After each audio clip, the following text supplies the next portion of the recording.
வணக்கம் மின் தொலைக்காட்சி நேயர்களே, வணக்கம். செய்திலும் நிஜமும் நிகழ்ச்சிக்கு உங்களை வரவேற்கின்றோம். வாருங்கள். 3வது ஆண்டு சார், துவக்கமாங்க. எதுக்கு நினைச்சிட்டு இருக்கீங்க ஏதோ பெரிய சாதனை அப்படின்னு நினைக்காதீங்க.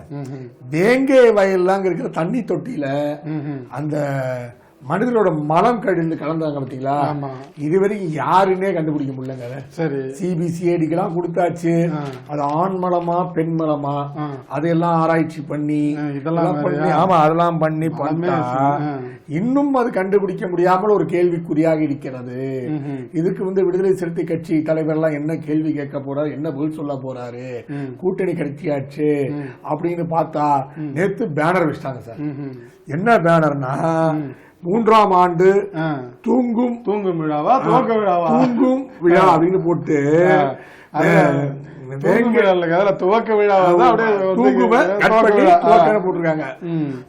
வேங்கை வயல் குடிநீர் தொட்டியில் மலம் கலந்த வழக்கு, புலன் விசாரணையில் அசையா ஆவை நகரா நத்தை அத்தனையும் சொத்தை எங்களால. இது என்னன்னா, வடிவேல் ஒரு படத்துல திருடர் குல திங்கம் நேரம் காலை 10 மணி இடம் வர அக்ரஹாரத்துல திருட போது போஸ்டர் எல்லாம் ஒட்டி அவங்க குரூப் அந்த மாதிரி புலன் விசாரணையின் அசையா ஆமையே நகரா நத்தையே அத்தனையும் சொத்தையே என்று எங்களால் போற்றப்படும் சிபிசிஐடி வழக்கை தொடர்ந்து 100 ஆண்டுகள் விசாரணை வாழ்த்துகிறோம் அப்படின்னு சொல்லி பாதிக்கப்பட்ட வேங்கை வயல் மற்றும் ஊர் பொதுமக்கள் அப்படின்னு சொல்லி அந்த பேனர்லாம் வைக்கலைங்க, வைக்கிறதுக்கு ரெடி பண்ணி இருக்கிறாங்க.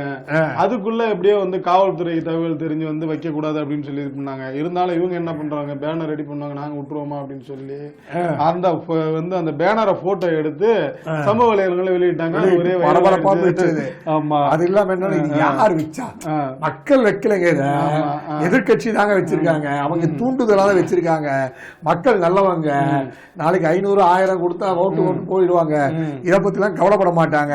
இது எதிர்கட்சி தூண்டுதலுங்க அப்படின்ட்டு காவல்துறையும் சேர்ந்து சொல்லியிருக்காங்க. ஒரு வகையில நல்லதுதாங்க. எளிய மக்கள் இந்த மாதிரி பண்ணிருந்தாங்க அப்படின்னா அவங்க பின்னாடி காவல்துறை போகும் அவங்களை கைது பண்றதுக்கு அப்படின்ற மாதிரி பார்த்தா, இந்த மாதிரி எதிர்கட்சியினர் அப்படின்னா அது ஒரு அரசியல் சார்பான வழக்கா போயிடும் அப்படிங்கறதையும் பாக்குறதா இருக்குது. ஆமா, அதனால நேற்று அது சமூக வலைத்தளங்க பரபரப்பா போய் அது என்னடா பெரிய இம்சையா இருக்குமேட்டு, ஏற்கனவே யார் இந்த சாரு பிரச்சனையா போயிட்டு இருக்கு, இன்னும் யார் அந்த சாரை கண்டுபிடிக்க முடியல. இதுல வேங்கை வயல் இன்னும் தலைவலியா இருக்குது. அது 2 வருஷமா கண்டுபிடிக்க முடியல, 2 மாசமா கண்டுபிடிக்க முடியல. அப்படிங்கிற நேரத்துல அடுத்த ஒரு விவகாரமா பேனர் விவகாரம் அப்படின்னு சொல்லி வராங்க. அமிர்தாஞ்சல கூட தான் உட்காந்துக்கணும், ஒரே தலைவலியா இருக்குது அப்படின்னு பார்த்தா நிதி நிலைமை குறித்து தவறான தகவல் பழனிசாமிக்கு தங்கம் தென்னரசு. எங்க அவர் என்ன பெரிய பொருளாதார வல்லுநராங்க, அவருமே அச்சு விட்டுறாரு, அது பத்தாது இது பத்தாதுன்றாரு.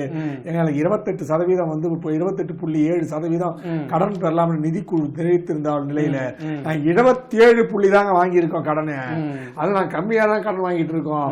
நீங்க என்ன வாய் பத்துதா மாங்காய் குளிச்சுட்டாரு லெவல்ல உங்க தலைவர், எங்க தலைவர் பேசும்போது உங்க தலைவர் பேசுறீங்க அப்படின்னு அவர் சொல்லி மத்திய அரசு எங்களுக்கு தரலங்க, ஒதுக்கீடே இல்லைங்க, மத்திய அரசு தரல, அப்போ எங்களுக்கு எங்களால பண்ண முடியும் அப்படின்னு அவங்க கேட்டா அண்ணாமலை பெற்றுவாரா? அது எப்படி நீங்க இப்படி சொல்லலாம் அப்படின்னு சொல்லி ஒரே முக்காணமா வந்துருச்சுங்க. அது முதல்ல எதிர்கட்சி தலைவர் எடப்பாடி பழனிசாமி ஒரு குற்றச்சாட்டை வைக்க, அதுக்கு அமைச்சர் தங்கம் தென்னரசு விருதுநகர்ல இது பண்ணும்போது இல்ல மத்திய அரசு எங்களுக்கு நிதி தரல அப்படின்னு சொல்லி இது பண்ண உடனே அண்ணாமலை மதுரையில இருந்து நேத்திக்கு இது பண்ணிட்டாருங்க.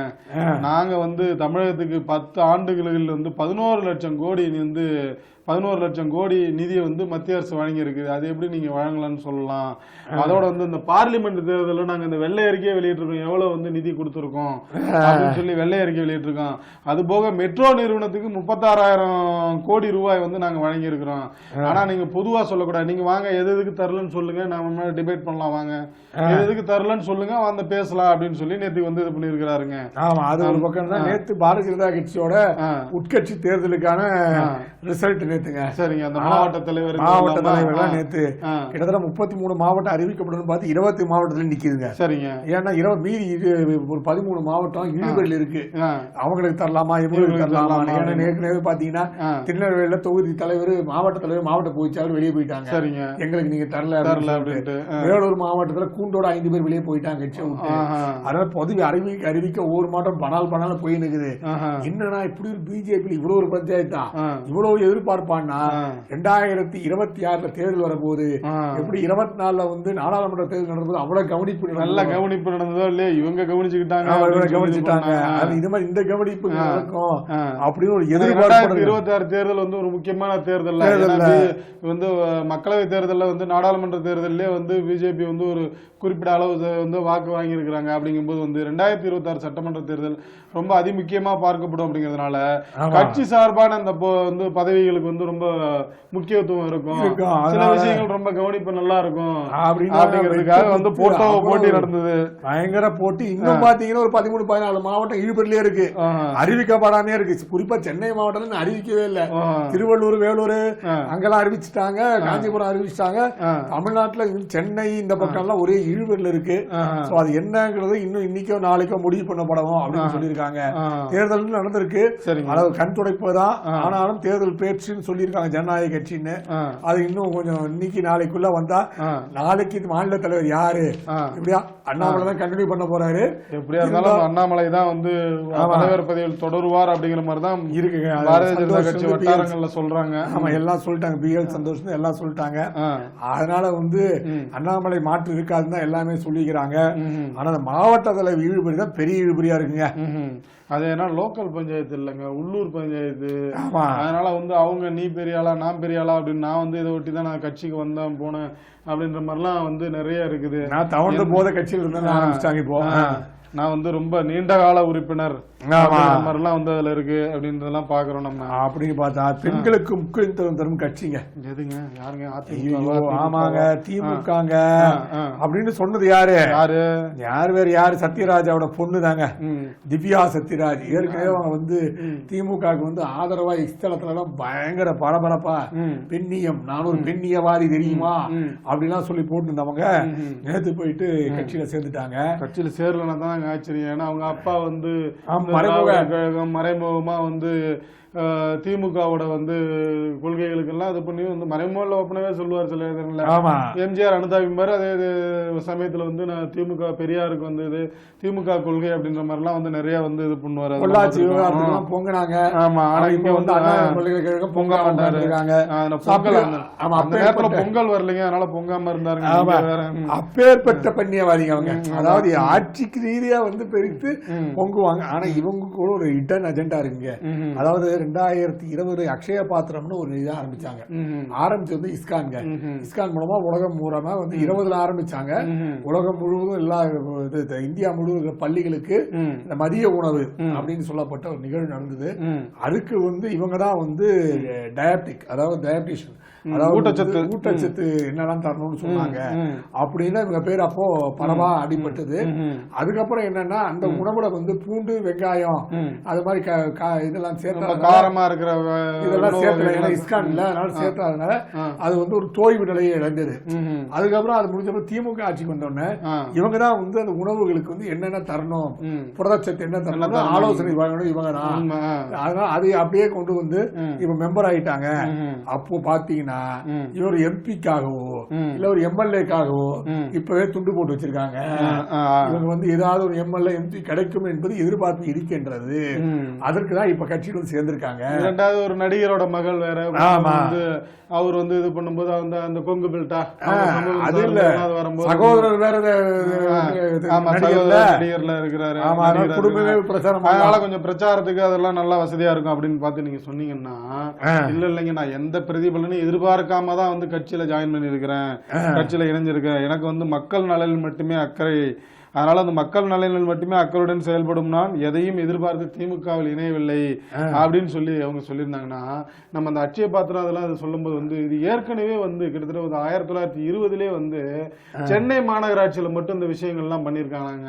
அதன் பிறகுதான் வந்து சென்னை மாநகராட்சியில வந்து ஒரு ஸ்கூல்ல ஒரு பள்ளிக்கூடத்திலேயே 2-3 பள்ளிக்கூடத்துல பண்ணும்போது வந்து அங்கு அந்த பள்ளிக்கூடத்துல மட்டும் வந்து மாணவர்கள் எண்ணிக்கை அதிகமா இருக்குது அப்படின்னு சொல்லி கிட்டத்தட்ட ஒரு 2 வருடமா என்னமோ அந்த நடைமுறையில இருந்திருக்குது. அதன் பிறகு வந்து பிரிட்டிஷ் அரசாங்கம் அதை ஏத்துக்கிறதுனால அந்த திட்டத்தை வந்து நிறுத்திட்டாங்க. அதன் பிறகு காமராஜர் வந்துதான் வந்து மதிய உணவு திட்டமா கொண்டு வந்து வந்து பிள்ளைங்களை வந்து படிக்க வைக்கணும் அப்படிங்கிறதுக்காக வந்து மதிய உணவு திட்டம் பள்ளிகளில் வந்து கொண்டு வந்து இது பண்ணியிருந்தாங்க. அதன் பிறகுதான் அடுத்தடுத்து வந்து எம்ஜிஆர் வந்து சத்துணவு திட்டமா மாத்தினாரு, கலைஞர் வந்து முட்டை போட்டது, அப்புறம் வந்து எல்லா நாளும் முட்டை போட்டது அப்படிங்கறதெல்லாம் வந்து நம்ம எல்லாம் சொல்றாங்க.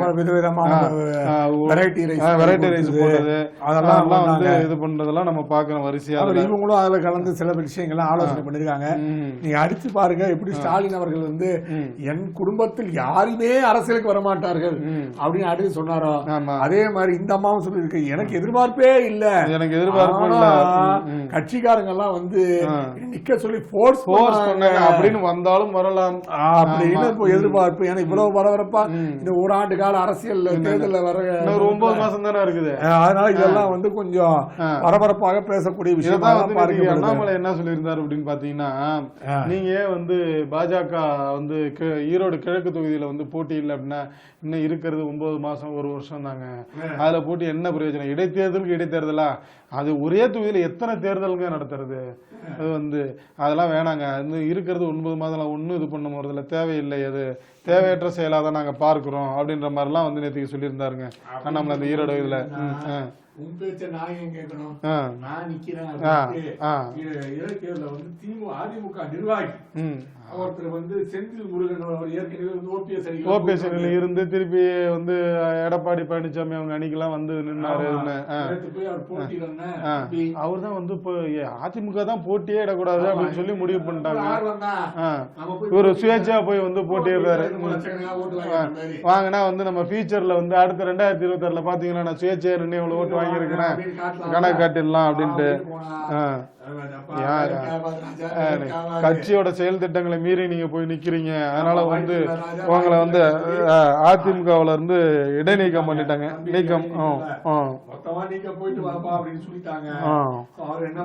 எப்படி இருந்தாலும் எலெக்ஷன் முடிஞ்ச உடனே சேர்த்துக்குவாங்க, அதை எப்படி விட்டுருவாங்க. ஆமா, அவர் மன்னிப்பு கோரினதால் நாங்கள் ஏற்றுக்கொண்டோம் அப்படின்னு சொல்லி வந்து விரைவில் வந்து பிப்ரவரி 8க்கு பிறகு நம்ம பார்க்கலாம். ஆமா, அவர் பாத்தீங்கன்னா கோமியம் காய்ச்சல் மருந்தா ஐஐடி இயக்குனர் இருக்காரு இல்லையா, ஆமா ஆமா, அவர் வந்து சொன்னார் இது மாதிரி வந்து கோமியம் சாப்பிட்டா பல்வேறு பிரச்சனைகள் தீரும், நோய் வாய்ப்பட்டவர்கள் தெரிஞ்சுவாங்க, காய்ச்சலுக்கு வந்து இது சரியான ஒரு மருந்தா இருக்கும் அப்படின்னு சொல்லியிருக்காங்க. முந்தானத்து அந்த இது கட்டன் ரைசர் நடந்துருங்க காட்சி சங்கமம் 0.3க்கு. சரிங்க, கட்டன் ரைசர் நடக்கும் போது அது சொல்லியிருக்காரு. சரிங்க, இந்த மாதிரி எல்லாம் பண்ணாங்க, அதனால வந்து கோமியம் வந்து ஒரு அற்புதமான நிகழ்வு அப்படின்னு அவர் சொல்லியிருக்காரு. அதுக்கு வந்து என்னங்க நீங்க இப்படி எல்லாம் பேசுறீங்க, அப்படிலாம் எப்படிங்க வரும், அதெல்லாம் வந்து தேவையில்லாத செய்றீங்க அப்படின்னு அவரு சொல்லியிருக்காரு. இதனால நவீனமயமான மருத்துவத்தில் அக்கறை மேம்படுத்துள்ளது, அவற்றை தான் நாம் பயன்படுத்த வேண்டும். பழங்காலில் பசு கோமியம் புனிதமானது வாசல் தெளிப்பார், அவ்வளவுதாங்க. இதெல்லாம் வந்து காய்ச்சல் எல்லாம் நிறுத்தாதுங்க அப்படின்னு அவரு ஒரு அறிக்கை விட்டுருக்காங்க. அவரு நீங்க அப்படி சொன்னீங்கன்னா நீங்க எங்க எப்ப பார்த்தாலும் வந்து இது மாதிரியே பண்றீங்க அப்படின்னு சொல்லிட்டு பிராமணர்களை இழிவுபடுத்துவதா பொன்முடிக்கு கண்டனம். நீங்க வந்து ஐஐடி இயக்குனரை கேக்குறீங்க இருங்க அப்படின்னு சொல்லிட்டு வந்து அந்த ஹிந்து மக்கள் கட்சி மாவட்ட தலைவரா மதுரை சோலை கண்ணன் அவர் வந்து நீங்க தொடர்ச்சியா வந்து அமைச்சர் பொன்முடி வந்து பிராமணர்களை இழிவுபடுத்தி வருகிறார் அப்படின்னு சொல்லிட்டு சட்டத்துறை மாநாடு நடந்தது இல்லைங்க, நடந்தது சட்டத்துறை மாநாடு நடந்துச்சு, திமுகவோட சட்டத்துறை மாநாடு. அதுல வந்து கலந்துகிட்டு இருக்கும்போது வந்து இவர் என்ன அந்த அமைச்சர் பொன்முடி என்ன சொல்லியிருக்காரு அப்படின்னா வந்து பிராமணர்களை வந்தேரிகள் அப்படின்றாங்க. வழக்கமா அவங்க சொல்லுவாங்க ஆரியர் இதுல இருந்து கைபர் வளங்களை வந்தவர் அப்படின்ற மாதிரிலாம் சொல்லுவாங்களா, அந்த மாதிரி வந்து வந்தேரி அப்படின்னு வந்து இது பண்ணியிருக்காங்க. இவருக்கு எப்போ பார்த்தாலும் அமைச்சர் வந்து பொன்முடி வந்து பிராமணர்களை தொடர்ந்து இழிவுபடுத்தி வருகிறார் அப்படின்னு சொல்லிட்டு வந்து என்ன சொல்றாருன்னா, பிராமணர்கள் மற்ற சமூகத்தினரை போல வந்து முன்னேற விடாமல் செய்கின்றனர் அப்படின்னு சொல்லி ஒரு பொய்யான குற்றச்சாட்டை வந்து அமைச்சர் பொன்முடி வைக்கிறாருங்க. இது ரொம்ப தவறான விஷயம் அப்படின்னு சொல்லிட்டு, நீங்க வந்து திமுகவுக்கு வரவு செலவு கணக்கு பாக்குறது ஆடிட்டர் எல்லாம் ஒரு பிராமணரா இருப்பாங்க, மருத்துவர்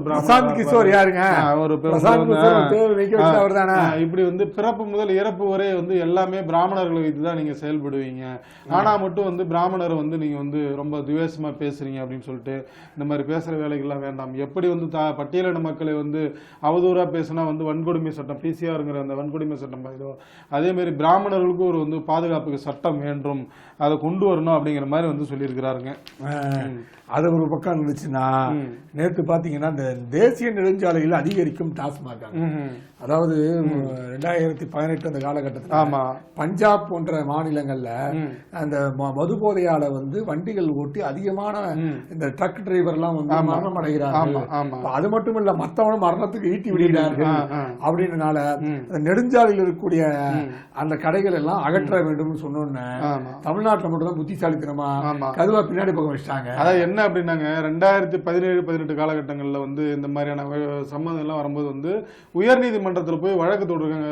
அந்த வழக்கறிஞர் பாலு, பாமக வழக்கறிஞர் பாலு வந்து இது பண்ணும்போது வந்து அவங்க வந்து உடனே வந்து தேசிய நெடுஞ்சாலைகள் இருக்கிறத எல்லாத்தையும் வந்து டாஸ்மார்க் எல்லாம் இழுத்து மூடுங்க அப்படின்னு சொல்லி நீதிபதிகள் இந்திரா பானர்ஜி, அப்துல் சமத் அப்படிங்கிற அமர்வு தான் வந்து வழக்கு வந்து தீர்ப்பு வெளியிட்டு இருந்தாங்க. உடனே இவங்க என்ன பண்ணிட்டாங்க, புத்திசாலித்தனமா அப்படியே நெடுஞ்சாலையை ஒட்டி வந்து திறந்திருந்தா தானே அப்படின்னு சொல்லி வாசலை மட்டும் அந்தாண்ட மாத்தி விட்டாங்க. அந்தாண்ட மாத்தினா இப்படி சுத்தி போன, இல்லைங்க நாங்க திறக்கலைங்க அப்படின்னு சொல்லி, அப்புறம் இடைவெளிலாம் ஒரு 500 மீட்டர் இடைவெளிலாம் விட்டு இது பண்ணியிருக்கோம் அப்படின்னு சொல்லி, இதனால வந்து அந்த நெடுஞ்சாலையை ஒட்டி இருக்க அந்த வயல்வெளிகள்லாம் ரொம்ப மோசமானதெல்லாம் அந்த காலகட்டங்களில் பார்க்குறோம்.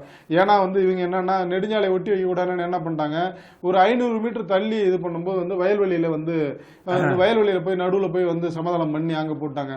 அதனால இந்த மது ஆர்வலர்கள் அவங்க வந்து மது பிரியர்கள் என்ன பண்ணிட்டாங்க, வயல்வெளியை ஒட்டியே போக வயல்வெளி எல்லாம் நாசமானதெல்லாம் ஒரு பக்கம் நம்ம பார்த்தாலும் அது இல்லாம அது அந்த வயல்வெளியிலேயே மதுபானங்களை அறிந்து அந்த பாட்டில கொண்டு அயல்ல போட்டு, அது வேற அந்த விவசாயிகள் கால்லாம் இப்படியாங்க வந்து கொஞ்சம் கொஞ்சமா வந்து என்னன்னா இந்த ரியல் எஸ்டேட் வந்து ஆரம்பிக்கிறதே இப்படிதாங்க. என்ன அப்படின்னு வந்து பாத்தீங்கன்னா, இப்ப வந்து ஊர்ல அந்த குப்பைகள் இருக்குல்ல, கொஞ்சம் கொஞ்சமா அந்த ஏரியில கொட்டுவாங்க. அது ஒருத்தவங்க கொட்டுற பார்த்து என்னம்னா அப்படியே எல்லாரும் கொட்டாங்க, சரி அவங்க கொட்டுறாங்க இவங்க கொட்டுறாங்கன்னா அப்படியே கொஞ்சம் கொஞ்சமா அது குப்பை மேடை மாதிரி ஏறி அழிந்து அப்படியே அது குப்பை மேடை ஆகி என்ன பண்ணுவாங்க, உடனே வந்து கொஞ்ச நாள் கழிச்சு வந்து இவங்க வந்து அது பிளாட் போட்டு வித்துருவாங்க. அதே மாதிரி இப்போ வந்து வயல்வெளியில நீங்க வந்து டாஸ்மார்க் நிறுவனம் வந்து இதெல்லாம் வச்சோம் அப்படின்னா, அதை விட்டு அங்க டாஸ்மார்க் வந்துருப்பா, அப்போ அங்க போய் வீடு கட்டுவோம்ப்பா, அங்க வீடு கட்டினா கொஞ்சம் எல்லாம் வருவாங்க போவாங்க, வியாபாரம் பண்ணலாம், ஒரு கடை வைக்கலாம் அப்படின்னு சொல்லிட்டு அங்க போய் வீடு கட்டுவாங்க. இன்னொருத்தவங்க அவங்க வீடு கட்டினது இன்னொருத்தவங்க வீடு கட்டுவாங்க. இப்படிதான் நிறைய கிராமப்புறங்கள்ல வந்து வயல்வெளிகள் அழிஞ்சுக்கிட்டு இருக்கிறது பாக்குறோம். அதை ஒட்டிதான் இந்த இவங்க என்ன சொல்றாங்க அப்படின்னு பாத்தீங்கன்னா, நாட்டுல வந்து கிட்டத்தட்ட ஒரு தமிழ்நாட்டுல மட்டும் ஒரு 6600 வந்து தேசிய நெடுஞ்சாலைகள் இருக்காங்க. அங்கங்க பல மாநிலங்கள் இணைக்கிறதுக்கு அந்த 6600 நெடுஞ்சாலைகள், அதை ஒட்டி வந்து டாஸ்மார்க் எல்லாம் மறுபடியும் வந்து முளைக்குது, அது பண்ணக்கூடாது அப்படின்னு சொல்லி வந்து கேள்வி எழுப்பி இருக்கிறாங்க. இதனால நிறைய வந்து ஏற்கனவே வந்து விபத்துகளும் வந்து விபத்துலயும் முன்னணி மாநிலமா தமிழகம் இருக்குது. அதனால திருப்பி இந்த மாதிரி விவகாரங்கள் வேண்டாம், நீங்க நெடுஞ்சாலையை ஒட்டி வந்து மதுக்கடைகள் புதிதாக திறக்கப்படுகின்றது, அது வேண்டாம் அப்படின்னு சொல்லிட்டு, உதாரணமா என்ன சொல்றாங்கன்னா, நம்ம திருவள்ளூர் மாவட்டம் செங்குன்றத்துல இந்த மாதிரியான விஷயங்கள்லாம் திறந்திருக்குது, மதுபான கடைகள் ஆரம்பிச்சிருக்குது, வேணாம், தமிழக அரசு இதுக்கு ஒரு நல்ல முடிவு எடுக்க வேண்டும் அப்படின்னு சொல்லி தேசிய நெடுஞ்சாலை ஆணையத்திலிருந்து கடிதம் எழுதியிருக்கிறாங்க. கடிதம் எழுத முடிவு செய்துள்ளதா வந்து இது பண்ணிருக்காங்க. அதையும் நம்ம பார்க்க வேண்டியதா இருக்குது. அதே மாதிரி பாத்தீங்கன்னா விண்ணப்பத்திற்கு வந்து பாரதியார், விண்ணப்பக்காரருக்கு பாரதியார் கேட்டாலே கிடைக்காது. நாங்க ஒரு 30 பேர் வந்து போட்டிருக்கோம், எங்களுக்கு வந்து பாரதியார் அதான் பாரதியார் விருது தாங்க அப்படின்னு சொல்லி வந்து அவங்க என்னது அந்த பாரதியார் சிந்தனை மன்றமா லட்சுமி நாராயணன், ஆனா எங்களுக்கு தரவை இவங்க என்ன பண்ணிருக்காங்க தரல அப்படின்னு ஒண்ணு, நீங்க அந்த லிஸ்ட் கொடுங்க, யார் யார் பேர் வந்து பரிந்துரை பண்ணாங்க அரசு சார்பா அப்படின்னு சொல்லி இது பண்ணும்போது வந்து ஒரு 30 பேர் கொடுத்திருக்காங்க. அதுல இவங்க பேர் இருந்திருக்குது. ஆனா அந்த பட்டியல்ல இல்லாத 30 பேர்ல இல்லாத ஒருத்தருக்கு வந்து பாரதியார் விருது வழங்கி இருக்கிறாங்க அப்படின்னு பார்க்கும்போது என்னன்னா, இவங்க என்ன சொல்றாங்கன்னா, ஐயா நான் வந்து அப்ளை பண்ணுங்கிறதுனால நீங்க எனக்கு தரணும்னு அவசியம் இல்லை, எனக்கு நீங்க தரவும் வேண்டாம். ஆனா இருப்பினும் என்ன அப்படின்னா வந்து பட்டியலே இல்லாம இருக்கிற தெரியுங்க, நாங்க இதே தான் வந்து வந்து கடந்த ஆண்டு கேட்டோம். ராஜ்குமார் காந்தி கேட்டோம். கடந்த ஆண்டு கேட்கும்போது என்னன்னா இல்ல வந்து பட்டியல்ல இல்ல, அவங்களுக்கு எப்படி தர முடியும், பட்டியல்ல வந்து நீங்க வந்து அப்ளை விருதுக்கு வந்து விண்ணப்பிக்கவில்லை, எப்படி தர முடியும் அப்படின்னு சொன்னி, அப்ப அந்த ஓராண்டிலே இந்த வந்து விதி மாறிடுச்சா அப்படிங்கறதையும் அவங்க கேள்வி கேட்கறதையும் நம்ம பாக்குறோம். ஆனவங்க இந்த திராவிட கழக சிந்தனையாளர்கள், கம்யூனிஸ்டுக்காரங்க அவங்க தான் கொடுத்தாங்க கூடுறது. அப்படிதான் இந்த கப்பல் ஒரு பேரே இல்லாம எப்படி வந்திருக்குன்னு சொல்றாங்க. கும்பமேளாவில் தீங்க அது மாதிரி சில விஷயங்கள்லாம் இந்த மாதிரி பெரிய நிகழ்வு நடக்கும்போது இது மாதிரி சில அசம்பாவிதங்கள் நடக்கிறது சந்தோஷமான விஷயம். எந்த உயிரிழப்பும் இல்ல, பெரிய வந்து இது இல்ல. அங்க உள்ள சில அந்த பகுதிகள் மட்டும் அந்த ஒரு கூடாரம் சொல்லுவாங்க, அது மட்டும் அதை மட்டும் வந்து சிலிண்டர் வெடிச்சு ஆயிருக்கு. அந்த வெடிச்ச இடம் என்னன்னா கீதா பிரஸ். இது எல்லாருக்குமே தெரிந்த ஒரு நிறுவனம். இது என்ன குறைந்த விலையில வந்து போபால்ல இந்த நிறுவனம் இருக்கு. கீதா பிரஸ் நிறுவனம் போபால்ல இருக்கு. அதாவது பகவத்கீதை போன்ற ஆன்மீக நூல்களை மிக மிக குறைந்த விலையில அவங்க தராங்க. இதுல வந்து ஒரு 500 பக்கம் 600 பக்கம் இருக்கக்கூடிய புத்தகங்கள்லாம் 80 ரூபாய் 60 ரூபாய் அந்த விலையில அவங்க தர்றாங்க. அவங்க அது இல்லாம ஆன்மீகம் வந்து எல்லா மொழியிலும் தலை தோங்க வேண்டும் என்பதற்காக எல்லா மொழியிலும் அந்த புத்தகம் இருக்கிறது. நல்ல விஷயம். அந்த அவங்க தான் கீதா பிரஸ் அப்படின்றவங்க. மிக ஃபெமிலியரான விஷயம் அவங்களுக்கு. இந்த புத்தகம் ஆன்மீக புத்தகங்கள் வந்து மிக மிக குறைந்த விலையிலே பப்ளிக்கு போய் சேரணும், பொதுமக்களுக்கு சேரணும் அப்படின்ட்டு பண்றோம். அந்த கீதா பிரஸ் இந்த சம்பவம் நடந்திருக்கிறது. எந்த விதமான நல்ல வேலையா வந்து அங்க உள்ள அதிகாரிகள் வந்து உடனே வந்து இது பண்ணி வந்து தீயெல்லாம் அணைச்சு இது பண்ணிருக்காங்க. உயிரிழப்பு எதுவும் ஏற்படல அப்படின்னு சொல்லி உடனே வந்து அங்க உள்ள அந்த உத்தரப்பிரதேச முதல்வர் யோகி ஆதித்யநாத் உடனே சம்பவங்களை பார்வையிட்டு இது பண்ணிருக்காங்க. அதன் பிறகு வந்து அப்படின்னா பிரைம் மினிஸ்டர் மோடியும் வந்து என்ன ஆயிற்று அப்படின்னு சொல்லி இது பண்ணி விசாரிச்சிருக்காரு. இதெல்லாம் நம்ம ஒரு பார்க்கணும். ஆமா, இதெல்லாம் பாதுகாப்பு இந்த விஷயங்கள்லாம் இங்க தமிழ்நாட்டுல வந்து பெண்களுக்கு மட்டும் இல்லைங்க, பெண் காவலர்களுக்கும் பாதுகாப்பு இல்லை அப்படின்னு சொல்லி வந்து எடப்பாடி பழனிசாமி அவர்கள் சொல்லியிருக்காங்க. ஒரே நாளைக்கு 13-14 சங்கிலி அடிக்கணும். ஆமா, அது வந்து இப்ப தாம்பரம் மாநகராட்சி எல்லைக்கு அந்த மாநகர காவல் ஆணையத்துக்குள்ள அந்த சரகத்துல பணியாற்றுற ஒரு பெண் காவலருங்க. அவரு கழுத்துல இருந்து கொள்ளையர் வந்து அப்படியே பைக்ல வராரு, வெளிப்படையா வந்து ரோட்ல இருந்து அப்படியே அந்த காவலர்ல கழுத்துல இருந்து செயினை எடுத்துக்கிட்டு ஓடுறாருங்க. காவலருக்கே எங்க பாதுகாப்பு இல்லை, பெண் காவலர்களுக்கே பாதுகாப்பு இல்லை, எங்க இருந்து பெண்களுக்கு வந்து பாதுகாப்பு கொடுக்க போறீங்க அப்படின்னு சொல்லி வந்து எடப்பாடி பழனிசாமி அவர்கள் வந்து இது பண்ணிருக்காங்க. நகை பறிப்பில் ஈடுபட்டுள்ள குற்றவாளிகள் மீது உரிய சட்ட நடவடிக்கை எடுப்பதுடன் சுய விளம்பரங்கள் செலுத்துவதை கவனத்தை செலுத்தாமல் சட்டம் ஒழுங்கை பாதுகாப்பதில் நீங்க வந்து கவனம் செலுத்துங்க அப்படின்னு சொல்லி வந்து எடப்பாடி பழனிசாமி வந்து சொல்லியிருக்காருன்னா அது உண்மைதானுங்க. என்ன அப்படின்னு பாத்தீங்கன்னா கிட்டத்தட்ட நிறைய இடங்கள்ல வந்து பொங்கல் விடுமுறைக்கெல்லாம் போனாங்கல்ல, இங்க சென்னையில மட்டும் இல்ல வெளி இதுலயே மாவட்டங்களையும் நடக்குது அப்படின்னு சொல்லிட்டு இந்த பொங்கல் ஒட்டி வந்து அவங்கவுங்க சொந்த ஊருக்கு போவாங்கல்ல, அந்த நேரத்துல வந்து மர்ம நபர்கள் திருடர்கள் என்ன பண்ணிருக்காங்க, அங்கங்க போயிட்டு வந்து நகையெல்லாம் அபேஸ் பண்ணிட்டு வர்றது இதெல்லாம் பாக்குறாங்க. அப்படிதான் விழுப்புரம் மாவட்டம் அருளவாடி கிராமத்துல வந்து அந்த போக்குவரத்து ஊழியர் வந்து